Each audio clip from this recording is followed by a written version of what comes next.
मैं हूं दीपक और आज फिर से एक बार हम आपके समक्ष उपस्थित हैं। देखिएगा, हमने राष्ट्रपति पर चर्चा की थी, तो राष्ट्रपति की कुछ हमने शक्तियां बताई थी, जिसमें से हमने जैसे कार्यकारी शक्तियों की बात की थी, विधायी शक्तियों की बात की थी। देखिएगा, जो भारत के राष्ट्रपति की जो सर्व प्रमुख शक्तियां हैं, जिसपे ज्यादातर चर्चा होती है, जो ज्यादा विवादित रहता है या ज्यादा परीक्षाओं में पूछा जाता है, वो है सबसे ज्यादा न्यायिक शक्तियां, अध्यादेश जारी करने की शक्ति और उसकी वीटो शक्ति, यानी कि जो विधेयकों पर वीटो की शक्तियां प्राप्त है भारतीय राष्ट्रपति को, उसके संबंध में सबसे ज्यादा सवाल पूछे जाते हैं और हमेशा सबसे ज्यादा चर्चा का विषय रहता है। तो आज हम इसी पे चर्चा करेंगे, क्योंकि हमने देख लिया है कि राष्ट्रपति का चुनाव कैसे होता है, उसे पदावधि से कैसे हटाया जाता है। कुछ शक्तियों की हमने चर्चा की थी शॉर्ट में, लेकिन आज हम उसी पर विस्तृत चर्चा करेंगे। तो सबसे पहले हम देखते हैं उसकी कार्यकारी शक्तियां। देखिए, कार्यकारी शक्तियों में हमने देखा था, पिछले भी वीडियो में हमने चर्चा की थी कि भारत सरकार के जो सभी कार्य होते हैं वो किसके नाम से होते हैं? राष्ट्रपति के नाम से किए जाते हैं। कोई भी कार्य भारत सरकार का होगा तो ये माना जाएगा कि वो राष्ट्रपति की तरफ से किया जा रहा है। ठीक है। अगला है, वो प्रधानमंत्री की नियुक्ति करता है और प्रधानमंत्री की ही सलाह पर अन्य मंत्रियों की नियुक्ति करता है। देखिएगा, ऐसा नहीं है कि वह किसी को भी प्रधानमंत्री नियुक्त कर सकता है। जो बहुमत प्राप्त दल का नेता होगा उसे वह प्रधानमंत्री नियुक्त करेगा। जब कभी कभी ऐसा होता है कि बहुमत किसी को नहीं मिलता, तब वहां पर राष्ट्रपति को स्वविवेक की शक्ति प्राप्त होती है।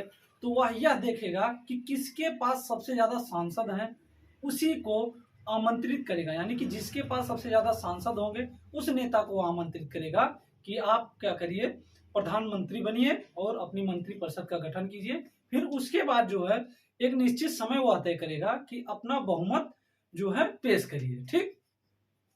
अगला है, वह महान्यायवादी की नियुक्ति करता है।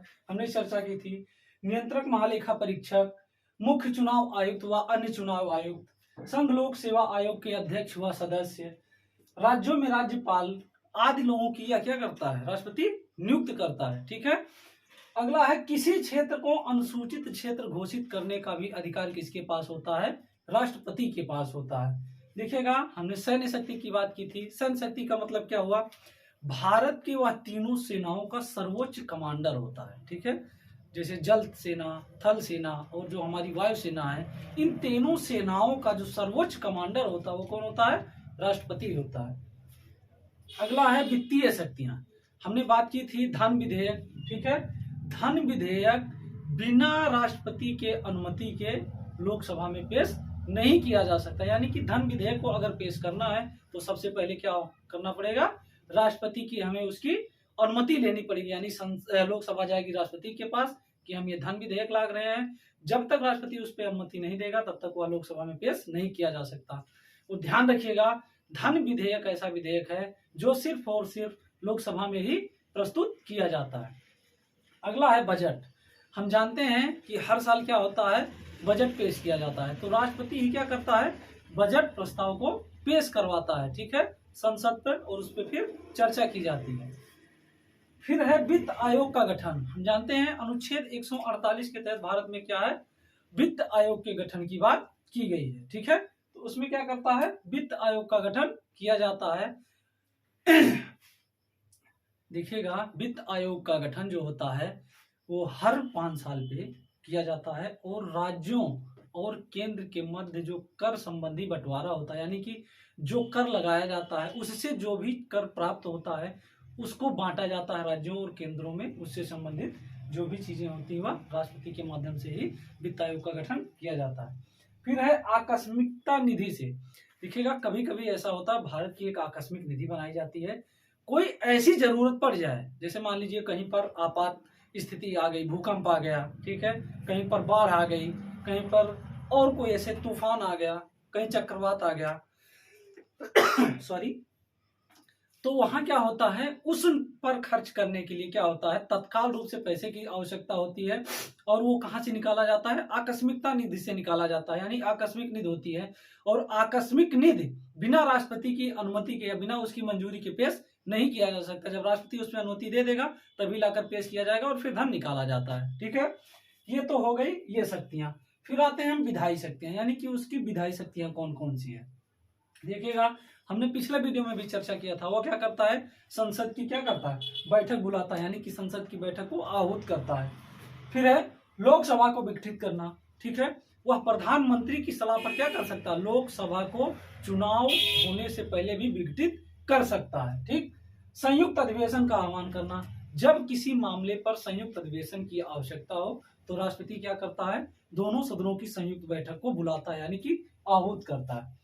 फिर है प्रत्येक चुनाव के बाद, यानी कि जब नया चुनाव होता है, आम चुनाव होते हैं संसद के यानी लोकसभा के, तो जब भी चुनाव होता है उसके बाद जो प्रथम बैठक होती है उसको कौन संबोधित करता है, राष्ट्रपति संबोधित करता है। फिर है संसद के प्रथम अधिवेशन को, यानी प्रत्येक वर्ष संसद के प्रथम अधिवेशन को, जो प्रत्येक वर्ष के बाद नया सत्र स्टार्ट होगा, यानी नए साल का सत्र स्टार्ट होगा, तो जो प्रथम बैठक होगी उसको कौन संबोधित करता है, राष्ट्रपति संबोधित करता है। देखिएगा, हमने बताया था राज्यसभा में वह 12 सदस्यों का मनोनयन करता है। ठीक है, तो 12 सदस्य कौन कौन से होंगे, एक तो होता है साहित्य के क्षेत्र में उसको विशेष योगदान हो उसका, विज्ञान के क्षेत्र में हो, कला के क्षेत्र में हो, वह समाज सेवा से 12 सदस्यों का, इन क्षेत्रों में विशेष योगदान देने वाले 12 सदस्यों को वह क्या करता है, नामांकित करता है, यानी कि मनोनीत करता है। वो राज्यसभा के सदस्य चुने जाते हैं। ठीक है, उनका चुनाव नहीं होता, बाकी मनोनयन होता है।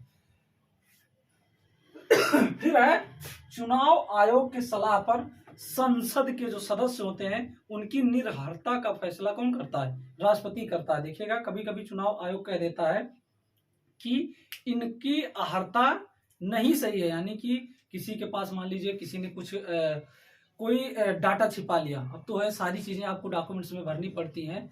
जब आप पर्चा दाखिला करने जाते हैं, कोई संसद जो भी चुनाव लड़ रहा है तो उसको क्या करता है, अपनी संपत्ति का भी ब्यौरा देना पड़ता है। अपनी यह कहने का मतलब यह है कि अपराध से संबंधित, यानी कि अपनी पूरी जीवन कुंडली आप उसमें लिख के पर्चे में फिर भरते हैं। कोई चीज आप छुपाते हो, गलत प्रस्तुत करते हो, तो क्या करता है चुनाव आयोग उसके खिलाफ एक्शन लेता है और वो रिपोर्ट देता है राष्ट्रपति के पास। फिर राष्ट्रपति क्या करता है, उसकी निहरता पर फैसला लेता है। ठीक है, देखिएगा, फिर विधेयकों पर अनुमति है। जो विधेयक होते हैं, ठीक है, वो क्या होते हैं, बिना राष्ट्रपति के अनुमति के या सिग्नेचर के कानून नहीं बनते। मान लीजिए कोई विधेयक है, संसद के दोनों सदनों ने उसे पास कर दिया और राष्ट्रपति के पास जाएगा। ठीक है, जब राष्ट्रपति सिग्नेचर उस पर कर देगा तो वह विधेयक क्या है, कानून बन जाएगा, अधिनियम बन जाएगा। ठीक है, जब तक वह सिग्नेचर नहीं करेगा तब तक वो कोई कानून नहीं बनता है, वैसे का वैसा पड़ा रहता है। तो इस संबंध में राष्ट्रपति को कुछ शक्तियां प्राप्त हैं। जैसे अत्यांतिक वीटो ये होता है कि राष्ट्रपति, कोई विधेयक आया दोनों सदनों से पास होकर राष्ट्रपति के पास, तो राष्ट्रपति क्या करेगा, उस पर कोई एक्शन नहीं लेगा। ठीक है, वह एक्शन क्यों नहीं लेगा, दो कंडीशन ऐसी होती हैं। जैसे मान लीजिए कोई गैर सरकारी सदस्य है, यहाँ गैर सरकारी सदस्य से मतलब कोई संसद का सदस्य है लेकिन वह मंत्री नहीं है, यानी वह मंत्री परिषद का सदस्य नहीं है, संसद का केवल सदस्य, यानी कि सांसद है लेकिन मंत्री नहीं है, तो उसे क्या माना जाएगा, गैर सरकारी सदस्य। और वहीं जो मंत्री हैं, जो सांसद मंत्री है, उसे सरकारी सदस्य माना जाता है। यानी जो गैर सरकारी सदस्य है वह विधेयक कोई लाता है तो उस पर बहुत महत्व नहीं रखता है वो, राष्ट्रपति उस पर कोई एक्शन ले लेता है, वैसे वो समाप्त हो जाता है। या अगर कोई सरकारी सदस्य, यानी कि किसी मंत्री ने विधेयक प्रस्तुत किया और उसने प्रस्तुत किया और उस सदन से, यानी कि लोकसभा से वो पारित हो गया। ठीक है, इसी बीच क्या हुई, मंत्रिपरिषद का विघटन हो गया, यानी मंत्रिपरिषद ने इस्तीफा दे दिया, नई मंत्रिपरिषद का गठन हुआ, उसने उस विधेयक पे कोई एक्शन लेने से राष्ट्रपति को मना कर दिया, यानी कि उसने सलाह दी कि इस पे कोई एक्शन ना लीजिएगा, ये पुरानी मंत्रिपरिषद ने प्रस्तुत किया था और वो मंत्रिपरिषद अब जा चुकी है। तो इन दो कंडीशन में राष्ट्रपति कोई एक्शन नहीं लेता और वो विधेयक स्वयं समाप्त हो जाता है। देखिएगा, होता है अगला निलंबनकारी वीटो। निलंबनकारी वीटो का मतलब होता है कि कोई विधेयक दोनों सदनों से पास होकर राष्ट्रपति के समक्ष आता है, उस पर राष्ट्रपति को विचार करना होता है, उस पर उसको अनुमति देने के लिए वो विचार करता है। अगर मान लीजिए उसने उसको पुनर्विचार के लिए वापस कर दिया। ठीक है, कहने का मतलब ये है कि निलंबनकारी वीटो का मतलब ये होता है कि राष्ट्रपति उस पर पुनर्विचार के लिए वापस कर दे। देखिएगा, पुनर्विचार के लिए वापस वो क्यों करेगा? कभी कभी क्या होता है कि जल्दबाजी में कोई विधेयक प्रस्तुत कर दिया जाए। ठीक है, संसद को लगे या किसी भी को भी लगे कि हाँ, इस मसले पर जल्दी से कानून बना लो, नहीं पता चला हमारी सरकार, नया चुनाव आने वाला है, उस कंडीशन में कि इससे हमें कुछ चुनाव लाभ मिल जाए, चुनावी लाभ मिल जाएगा। ठीक है, तो वो उल्टा सीधा विधेयक लाके प्रस्तुत कर दी और राष्ट्रपति के पास गया। तो जो जल्दबाजी में विधेयक प्रस्तुत किया जाता है उसको रोकने के लिए, यानी उस जल्दबाजी में कोई गलती हो गई उसको रोकने के लिए उसको पुनर्विचार के लिए वापस कर दिया जाता है। अगर फिर वापस जाता है संसद के पास और उस विधेयक को एज इट इज, यानी बिना संशोधन के, उसमें बिना परिवर्तन किए भी राष्ट्रपति के पास आ जाता है, तो उस पे वो बाध्य है कि वो उस पे अनुमति देगा ही देगा।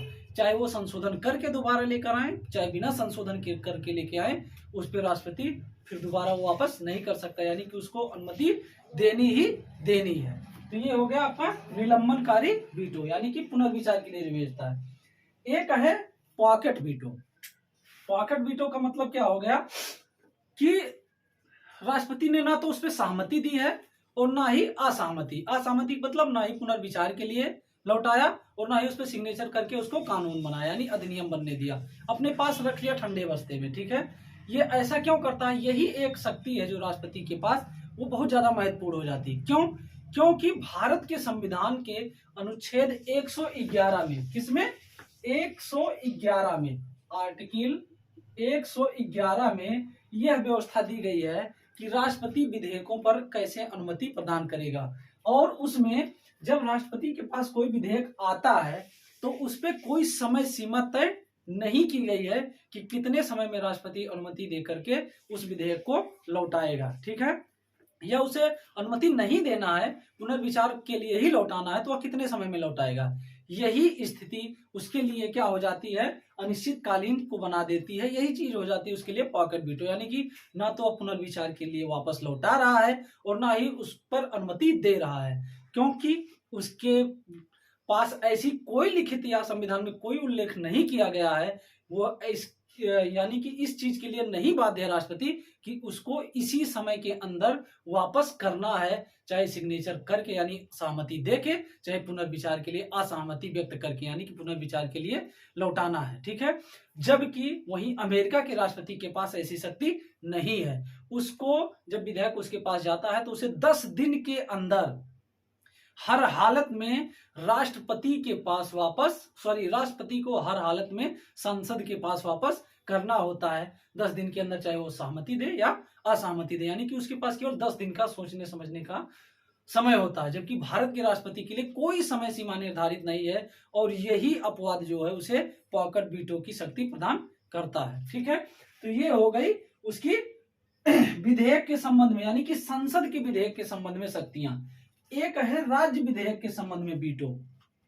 राज्य विधेयक, जैसे हम जानते हैं कि कोई भी विधेयक कानून कब बनता है? जब उस पे अगर संसद का विधेयक है तो राष्ट्रपति सिग्नेचर कर दे, दोनों सदनों से पास होकर आए, या राज्य विधानमंडल में है तो राज्य विधानमंडल द्वारा पास होकर राज्यपाल के पास जाता है, राज्यपाल उस पर सिग्नेचर करता है। देखिएगा, यहाँ पर राज्यपाल के पास राष्ट्रपति से कुछ ज्यादा शक्तियां इस मामले में है कि वह किसी विधेयक को या तो सहमति दे सकता है राष्ट्रपति की तरह, या पुनर्विचार के लिए वापस कर सकता है धन विधेयक को छोड़ करके, क्योंकि धन विधेयक हम जानते हैं कि धन विधेयक पर वह अनुमति देगा ही देगा। क्यों?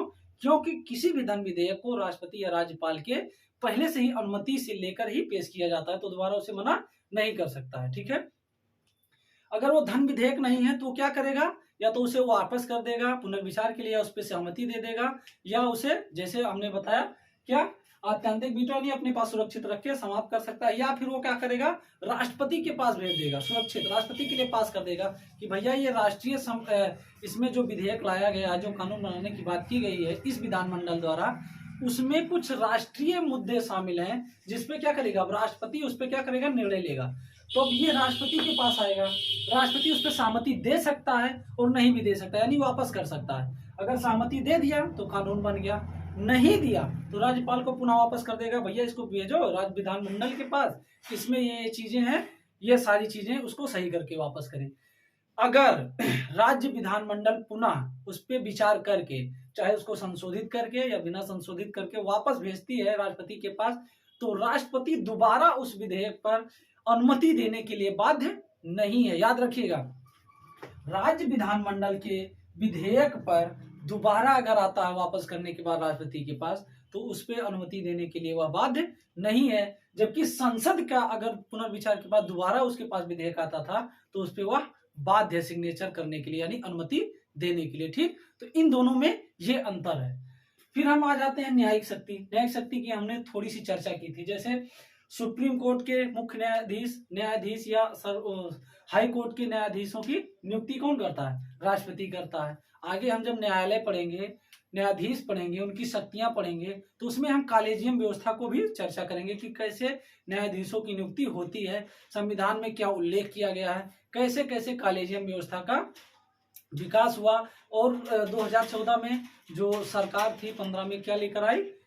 राष्ट्रीय न्यायिक नियुक्ति आयोग लेकर आई थी, जिसे माननीय सर्वोच्च न्यायालय ने यह कहकर उसे असंवैधानिक घोषित कर दिया कि यह संविधान के अनुरूप नहीं है, यानी कि यह असंवैधानिक है, कहीं ना कहीं न्यायपालिका में हस्तक्षेप करता है। ठीक है, अगला है 143 के तहत यानी कि जो राष्ट्रपति है वो क्या करता है? सुप्रीम कोर्ट यानी सर्वोच्च न्यायालय से किसी भी विषय पर सलाह मांग सकता है, और उस सलाह को मानने के लिए राष्ट्रपति बाध्य नहीं है। ठीक है, सलाह तो मांग सकता है लेकिन बाध्य नहीं है। फिर है अनुच्छेद 72 के तहत उसकी क्षमादान शक्तियां। देखिएगा, ये बहुत इंपॉर्टेंट हो जाता है। जो क्या है? राष्ट्रपति की क्षमादान शक्ति। ठीक है, किसमें है? अनुच्छेद 72 में। देखिएगा, अब हम एक एक चर्चा कर लेते हैं। जैसे आता है उसमें क्षमा, परिहार, लघुकरण, विराम, प्रविलंबन, ये सब क्या क्या होते हैं, क्या टर्म्स हैं, उनके मायने क्या हैं, उसमें उल्लेख किया गया क्या किया गया है, इसका मतलब क्या होता है। बहुत से लोग हैं बहुत बार पढ़ते हैं लेकिन समझ में नहीं आता है, और उनको अच्छी तरह से समझाने वाला कोई अध्यापक नहीं मिलता है, इसलिए भी उनके पास ये समस्या होती है कि वो समझ नहीं पाते हैं। हम एक एक पर चर्चा करते हैं, मुझे उम्मीद है कि आपको बहुत बेहतर तरीके से समझ में आएगा। देखिएगा, पहला है क्षमा। देखिएगा, होता क्या है, मान लीजिए कोई अपराधी है या कोई व्यक्ति है, कोई अपराध किया या उस पर कोई मुकदमा चला न्यायालय में, न्यायालय ने उसे क्या कर दिया? दंड सुना दिया, भैया कि आपने ये गलत काम किया है, इसके लिए ये अपराध बनता है, आपको कोई सजा सुना दी न्यायालय ने। तो न्यायालय ने मान लीजिए कोई भी सजा सुना दी हो, चाहे वो मृत्यु दंड ही क्यों ना हो, तो राष्ट्रपति के पास वो क्या करता है? याचना भेजता है, यानी कि क्षमा याचना के लिए राष्ट्रपति के पास भेजता है। राष्ट्रपति उस पर विचार करेगा, अगर उसे लगता है क्यों ये शक्तियां दी गई राष्ट्रपति को। देखिएगा, दो कंडीशंस हैं। एक तो मान लीजिए कि कोई न्यायिक त्रुटि हो जाए, सॉरी हम दो कह दिए, एक ही मान लेते हैं। न्यायिक त्रुटि, न्यायिक त्रुटि का मतलब क्या? कि कोई न्यायिक त्रुटि हो जाए, यानी कि न्यायालय के समक्ष आया और न्यायालय ने उस पर निर्णय ले लिया, उसको सजा सुना दी गई। ठीक है, यहाँ तक कि उसने हाई कोर्ट में अपील की, फिर सर्वोच्च न्यायालय में अपील की, सर्वोच्च न्यायालय ने भी उस सजा को बरकरार रखा। लेकिन जब वो सजा दे दी गई, कोई तथ्य बाद में ऐसा प्रकाश में आता है कि इस व्यक्ति ने ये कार्य नहीं किया था, यानी कि अपराध नहीं किया था, ये न्यायालय से त्रुटि हो गई। ठीक है, तब वो क्या करेगा? कहीं ना कहीं ये गुंजाइश बनाई गई भारतीय संविधान में। देखिएगा, भारतीय संविधान का ये उद्देश्य है कि हजारों गुनहगार छूट जाएं, लेकिन एक बेगुनाह को सजा ना होने पाए। इस सिद्धांत पे भारत का संविधान बनाया गया है। तो वहीं पर ये प्रावधान किया गया है कि अगर कोई न्यायिक त्रुटिवश किसी को क्या कर दिया जाता है? सजा दे दी जाती है, तो उसके पास ये चांस रहे कि बाद में उसको बेकसूर साबित हो सके या उसकी सजा माफ की जा सके। तो वो किसके हाथ में दिया गया है? राष्ट्रपति के हाथ में। अनुच्छेद किस में उसको शामिल किया गया? 72 में। तो क्षमा में है वो पूरी तरह से मुक्त हो जाता है, यानी कोई भी सजा है, उसको 10 साल की सजा दी गई, आजीवन कारावास की सजा दी गई, 2 साल की सजा दी गई, मृत्युदंड दिया गया, सारी सजाएं उसकी क्या हो जाती हैं? माफ। यानी क्षमा के अंदर क्या आता है? पूरी सजा उसकी माफ कर दी जाती है, यानी कि समझ लीजिए उसने गंगा स्नान कर लिया, सारे पाप धुल गए। ठीक, अगला है लघुकरण। इसमें क्या है? स्वरूप को बदलकर कम कर दिया जाता है। जैसे मान लीजिए, स्वरूप का मतलब क्या हुआ? किसी को कठोर कारावास की सजा होती है, आप सुने होंगे सश्रम कारावास या कठोर कारावास। जैसे आप देखिएगा, अभिनेता संजय दत्त को क्या हुई थी? सश्रम यानी कठोर कारावास। तो देखिएगा क्या कर रहे थे जेल में जाकर के? लकड़ी का काम कर रहे थे, यानी कि फर्नीचर का बना रहे थे, तो उनको कुछ पैसे भी मिले थे। आप देखते होंगे कहीं जेलों में जाते होंगे या फिल्मों में देखते होंगे, पुरानी फिल्मों में, तो लोग क्या करते हैं, कैदी हैं, सफेद कलर और धारीदार क्या पहने हैं, उनका एक कपड़ा है, वो जेलों का एक अलग ड्रेस होता है, तो उसमें क्या करते हैं, लेके पत्थर तोड़ रहे हैं, यानी कि वो क्या कठोर कारावास मिली है, उनको काम भी करना है। या उसी जेल में कोई खाना बना रहा है, कोई सफाई कर रहा है, कहीं पर कुछ काम कर रहा है, तो क्या होता है, वो सश्रम कारावास है। और जिसको यानी कठोर कारावास है, और जिसको कठोर कारावास नहीं मिली होती है वो अपना आराम से मौज मस्ती करते हैं। ठीक है, तो यानी कि उस स्वरूप को बदल कर और सजा को भी कम कर दिया जा रहा है, स्वरूप भी बदला जा रहा है, सजा भी कम हो रही। कठोर कारावास को साधारण कारावास में बदल दिया जा रहा है, यानी कि आपको कठोर कारावास, अब कठोर काम भी नहीं करना है और कारावास भी आपकी कम हो गई। कठोर कारावास के साथ आपको 10 साल की सजा थी, अब कर दिया गया कि बिना कठोर कारावास के 7 साल सजा हो गई या 5 साल सजा हो गई। तो ये है लघुकरण। परिहार क्या है दिखेगा, इसमें इसमें मेनली अंतर ये है कि यहाँ पर स्वरूप को परिवर्तन किए बिना सजा को कम किया जा रहा है। यानी कि स्वरूप क्या है, अगर मान लीजिए आपको कठोर कारावास की सजा दे दी गई 10 साल की, ठीक, सश्रम कारावास 10 साल की सजा दी गई, तो वो सश्रम नहीं घटाया जाएगा, केवल सजा की अवधि कम कर दी जाएगी, यानी 10 साल से 5 साल, 7 साल, 3 साल, 2 साल, 1 साल हो सकता है, लेकिन कठोर का कठोर ही रहेगा, सश्रम का सश्रम ही रहेगा, उसको साधारण कारावास में परिवर्तित नहीं किया जाएगा। तो दोनों में केवल एक अंतर है, इसमें है स्वरूप बदला जा रहा है, किसमें, लघुकरण में, और परिहार में क्या है, स्वरूप नहीं बदला जा रहा है, यानी कठोर है तो कठोर ही रहेगा। एक है विराम। विराम का मतलब क्या हुआ, ये देखिएगा विशेष परिस्थिति में सजा को कम कर दिया जाता है। देखिएगा संविधान में हमारे इतनी अच्छी व्यवस्था की गई है कि जिसकी हम कल्पना जल्दी नहीं कर सकते हैं। ठीक है, हमारे संविधान निर्माता जो थे बहुत सोच समझ करके संविधान का निर्माण किया। तो विशेष परिस्थिति में क्या होता है, जैसे मान लीजिए कोई महिला गर्भवती है, जब उसे सजा सुनाई गई तो उस समय वो क्या थी, गर्भवती थी, और बाद में पता चला कि ये गर्भवती है, तो बच्चे पे कोई असर ना आए, उस महिला के जीवन यापन पे कोई असर न आए, यानी उनके स्वास्थ्य पे कोई असर न आए, उसके लिए क्या किया गया, ये विराम की व्यवस्था की गई। यानी कि जब तक वो गर्भावस्था के दौरान है, बच्चे को जन्म देगी, तब तक के लिए उसकी सजा क्या कर दी जाती है, कम कर दी जाती है। यानी कि ये कंडीशन उसकी जब नॉर्मल हो जाएगी, बच्चे को जन्म दे देगी, जब सारी चीजें हो जाएगी, तब उसे कारावास फिर आगे बढ़ाया जाएगा। या किसी व्यक्ति की विकलांगता स्थिति आ जाती है, ठीक है, बहुत सारे ऐसे लोग हैं जिनको सजा दी गई, पता चला विकलांग हो गए, या कोई एक्सीडेंट हो गया, बहुत सारी ऐसी चीजें हुई, तो उसमें क्या है, सजा को कम कर दिया जाता है, यानी विशेष परिस्थिति आ गई इसलिए सजा को कम किया गया, तो उसे क्या नाम दिया गया, विराम। अब ये आता है प्रविलंबन।